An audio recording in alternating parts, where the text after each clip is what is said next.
Hello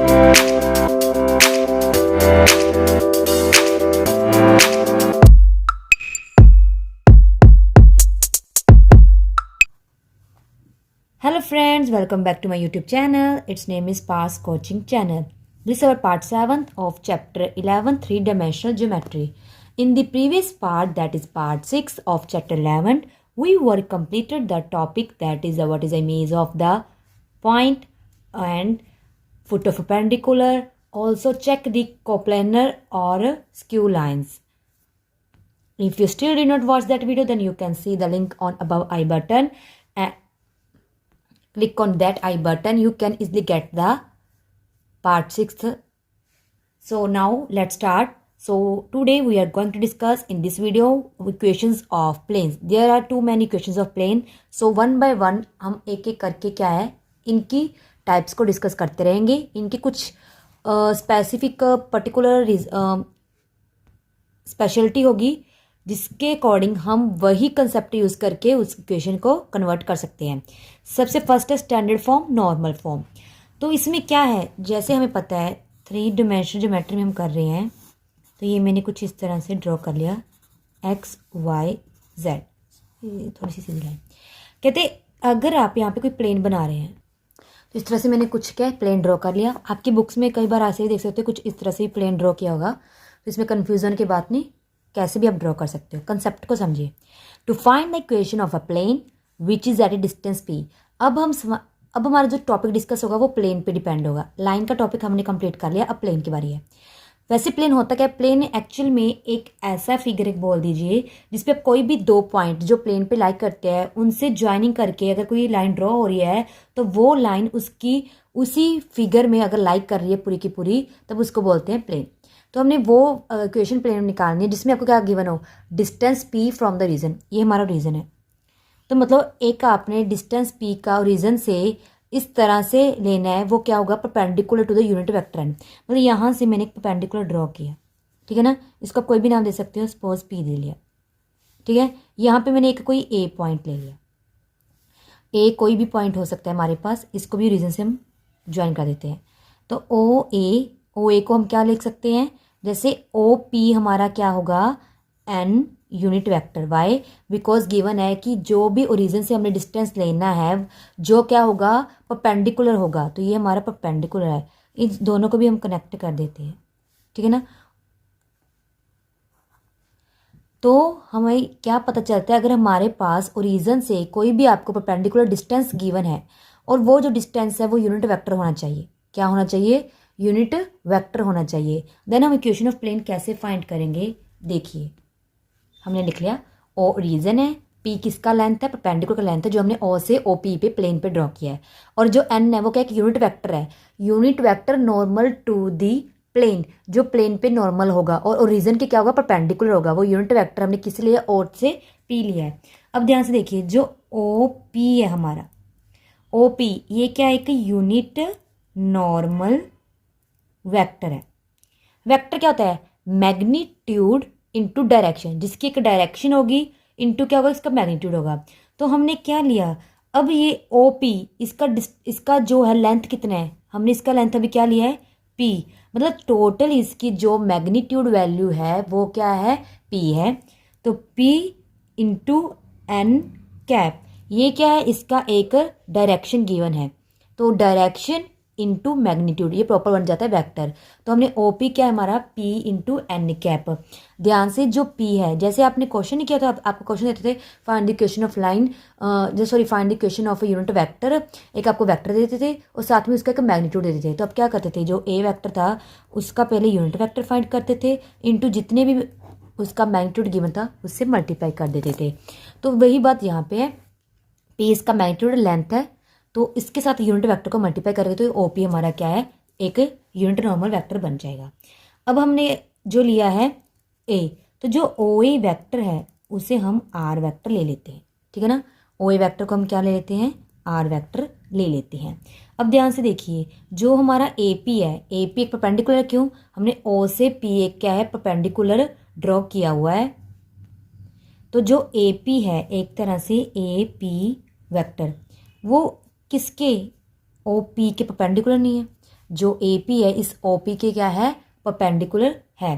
तो अगर कोई भी लाइन दूसरी लाइन के परपेंडिकुलर होती है तो हमें ये भी पता है जो पी पॉइंट है हमारा वो क्या है, पी इज़ अ पॉइंट, ये प्लेन पर ही लाई कर रही है। तो पक्का ये अगर प्लेन पे लाई कर रही तभी परपेंडिकुलर हुए ना। तो हमें पता है अगर एक लाइन दूसरी लाइन पे परपेंडिकुलर होती है तो उनकी जो डॉट प्रोडक्ट है वो क्या होती है, इज इक्वल्स टू 0 होती है। स्केलर प्रोडक्ट, डॉट प्रोडक्ट जो हमने की थी। अब इसके बाद देखो क्या आता है, अब हम यूज़ करेंगे using triangles vector law of addition. Addition का ट्रायंगल वेक्टर लॉ क्या कहता है, हमें पता है कि ट्रायंगल के दो साइड्स का सम 3 साइड्स की इक्वल है, मतलब O A plus A P is equals to O P vector.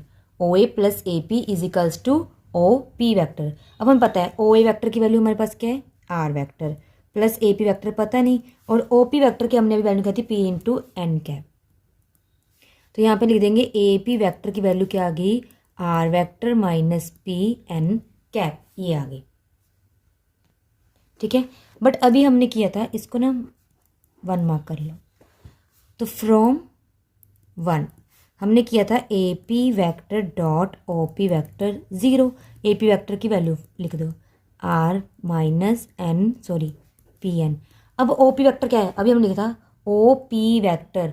O P vector एक यूनिट वैक्टर है, तो मतलब ये कुछ इस तरह से आ जाएगा, एन कैप इजिकल्स टू 0। अब इनकी मल्टीप्लाई करो तो क्या आएगा, R vector dot N cap minus P N vector dot N vector. Same की डॉट प्रोडक्ट 0 रहती है, तो R vector dot N cap minus P equals to 0, then R vector dot N unit capital equals to P. तो ये हमारी क्या आ गई, ये हमारी आ गई normal form in terms of vector. तो ये हम कह सकते हैं वैक्टर फॉर्म या vector equation of a plane which is vector equation of plane. मतलब इसमें आपके पास एक तो क्या होना चाहिए, परपेंडिकुलर डिस्टेंस, पी मतलब परपेंडिकुलर डिस्टेंस। मैं लिख देती हूँ पी क्या है, परपेंडिकुलर, ये चीज़ें तो आपको याद रखनी है मेन। परपेंडिकुलर डिस्टेंस किससे, डिस्टेंस फ्रॉम ओरिजिन। अगर आपको वहाँ पर ओनली परपेंडिकुलर डिस्टेंस गिवन है तब आप उसको पी नहीं ले सकते। तो ये बात आपने मेजर जो है अपने माइंड में याद रखनी है। पी क्या होता है, perpendicular distance from origin. Origin से मेन उसका डिस्टेंस जो है गिवन होना चाहिए। और जो आपका एन वेक्टर है ये क्या है, यूनिट नॉर्मल वेक्टर। इन दो बात का स्पेशल आपने क्या करना है, ध्यान रखना है। एक तो डिस्टेंस फ्रॉम रीजन, एक यूनिट नॉर्मल वेक्टर। अगर ये दोनों गिवन है तो आप ये क्या है, वेक्टर इक्वेशन ऑफ प्लेन बना सकते हो। अब ध्यान से देखिए, हमें पता है जो हमारा ओ ए वैक्टर है वो क्या है, आर वैक्टर। तो मतलब ये किसी न किसी हम इसको ए को हम एक्स वाई जेड से डिनोट करते हैं, कोई पॉइंट रैंडमली। तो मतलब अगर वेक्टर फॉर्म में लिखेंगे एक्स आई कैप वाई जे कैप प्लस जेड के कैप। ठीक है, उसके बाद हमें पता है direction cosines of unit vector क्या होते हैं, कंपोनेंट्स ऑफ आई जे के कैप। मैंने पहले भी आपको बताया था जो यूनिट वेक्टर के डायरेक्शन कोसाइंस होते हैं वही क्या होते हैं, आई जे के कंपोनेंट के होते हैं, कंपोनेंट्स होते हैं। तो मतलब अगर हमारे पास एल एम एन क्या होंगे, डायरेक्शन कोसाइंस होंगे, किसके, एन कैप के। तो पक्का जो हमारा यूनिट वेक्टर है वो कुछ नहीं होगा, L I cap M J cap plus N K cap. ये सिर्फ यूनिट वेक्टर के लिए ही रिजल्ट है कि यूनिट वेक्टर के जो आई के कंपोनेंट होते हैं वो कुछ नहीं होते, डायरेक्शन कोसाइंस होते हैं। ठीक है ना, तो ये हमारा आ गया। अब इसको ना मैं यहाँ पे स्टार मार्क कर रही हूँ, put in star. R vector की वैल्यू क्या है, एक्स आई कैप प्लस वाई जे कैप प्लस जेड के कैप, डॉट एन कैप की value L I cap M J cap plus N K cap is equal to मेरे पास P है। Dot product में तो सेम है, बस इनकी मल्टीप्लाई करनी है, L X plus M Y plus N Z is equals to P. तो ये हमारी क्या आ गई, which is Cartesian form of plane. तो जब आपके पास एक यूनिट नॉर्मल वेक्टर एंड एक परपेंडिकुलर डिस्टेंस होगा रीजन से, अगर आपको वेक्टर फॉर्म बोला गया तो आपने ये वाला कंसेप्ट यूज़ करना है, अगर आपको कार्टेशियन फॉर्म बोला गया तो आपने ये वाला। ठीक है ना, तो मतलब ये दोनों हमारी जो है आ चुकी हैं, ये वेक्टर फॉर्म है और ये कार्टेशियन फॉर्म है। इसको स्टार मार्क कर लीजिए। ठीक है ना, जैसे हमने इसकी एक स्टैंडर्ड फॉर्म नॉर्मल फॉर्म की थी, फर्स्ट का ए पार्ट है, तो ये वही टॉपिक है। अब है B part general form. General form में क्या होता है, मतलब ये दोनों सेम ही चीज़ें, इसमें थोड़ा सा मतलब डिफरेंस कह सकते हो, बट वही डिफरेंस अगर आपको पता चल जाए ना तो आपको कन्फ्यूज़न की जरूरत नहीं। मतलब मैं आपको क्वेश्चन बताऊंगी, जब मैं क्वेश्चन देंगे ना तब कन्फ्यूज हो जाओगे कि आपकी कौन सी टाइप लगानी है। तो मतलब आपको प्रॉपर उसका बेसिक कंसेप्ट पता होना चाहिए। तो अब देखिए, अब आपने क्या करना है, जनरल फॉर्म।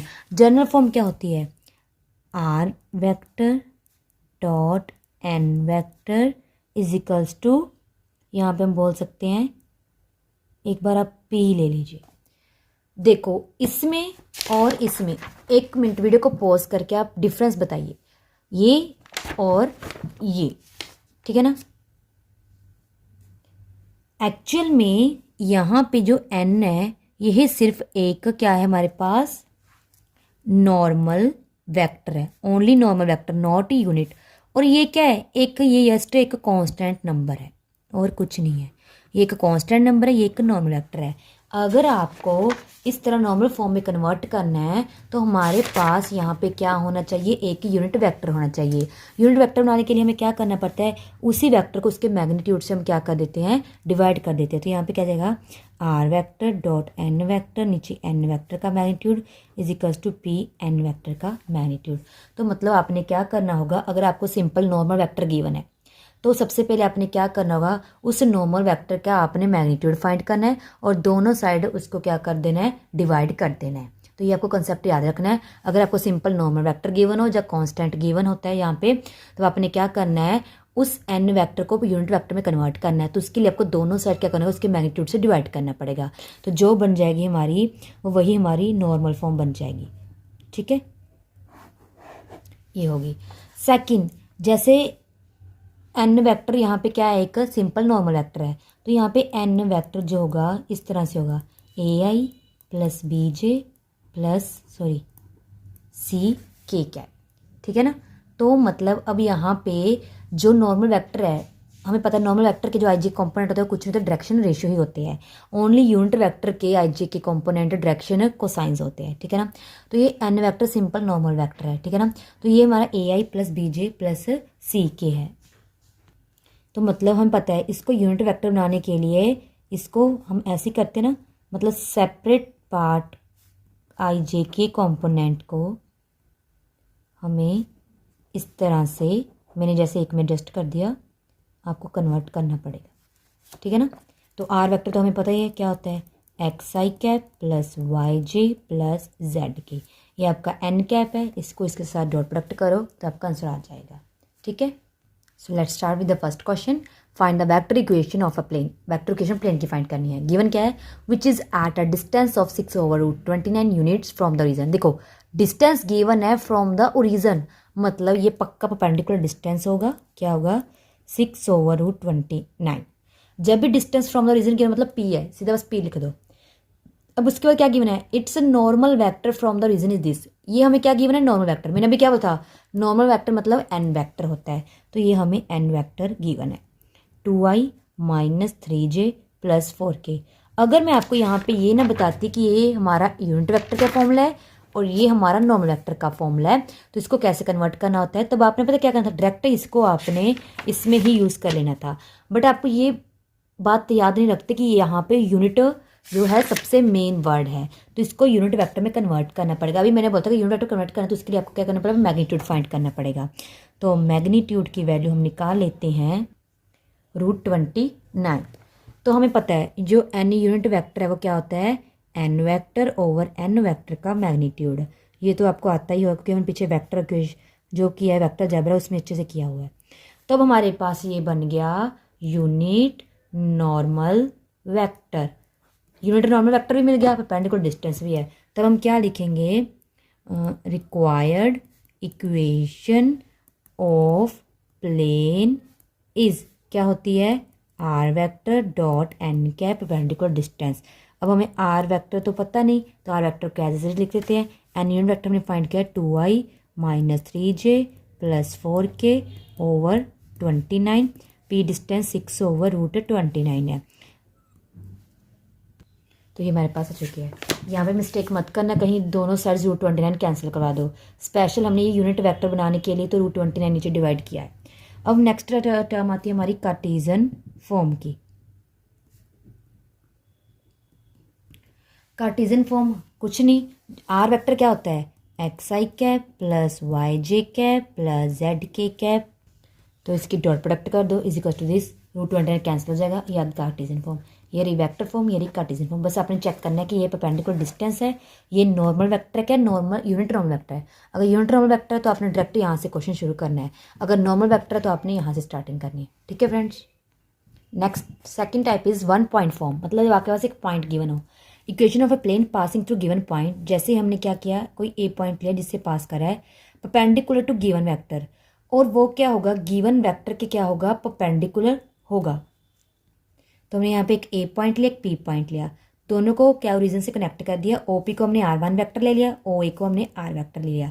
ये परपेंडिकुलर वेक्टर, तो हमें पता ट्रायंगुलर लॉ ऑफ अंडरडेशन क्या कहता है, O A vector plus A P vector is equals to O P vector. ये हमें गिवन है। तो ओ ए वैक्टर की value R vector, A P vector हमें पता नहीं, ओ पी वैक्टर की वैल्यू R1। तो ए पी वैक्टर की वैल्यू क्या आ गई, सॉरी यहाँ पे गलत वैल्यू ले ली हमने, R vector minus R1 vector, ये आ गई। बट जो ए पी है हमारा वो किस पे है, A P lies in the plane. अगर प्लेन पे है और हमारे पास क्या एक परपेंडिकुलर वेक्टर है जिसको हम क्या लिख देते हैं, एन कैप, ये नॉर्मल वेक्टर गिवन है। तो A P vector dot N vector क्या होगा, 0 होगा। ये तो हमारी वेक्टर फॉर्म होगी R-R1 dot N unit vector. मतलब आपको जो भी नॉर्मल वेक्टर गिवन होगा पहले आपने उसका यूनिट वेक्टर फाइंड करना है, फिर उसकी डॉट प्रोडक्ट 0 करनी है। यहाँ पे यूनिट वेक्टर ही आता है। आर हमें पता है एक्स आई वाई जी जेड के है। R1 कोई पॉइंट हमने क्या लिया था, मैंने अभी दिया था, पी पॉइंट क्या है, ये हमारा ए है X1 Y1 Z1, और हमारा जो पी है वो एक्स वाई जेड है। तो हमने ये वैल्यू पुट कर दी। एन हमारा ओनली नॉर्मल वेक्टर, तो ए आई प्लस बी जे सी के।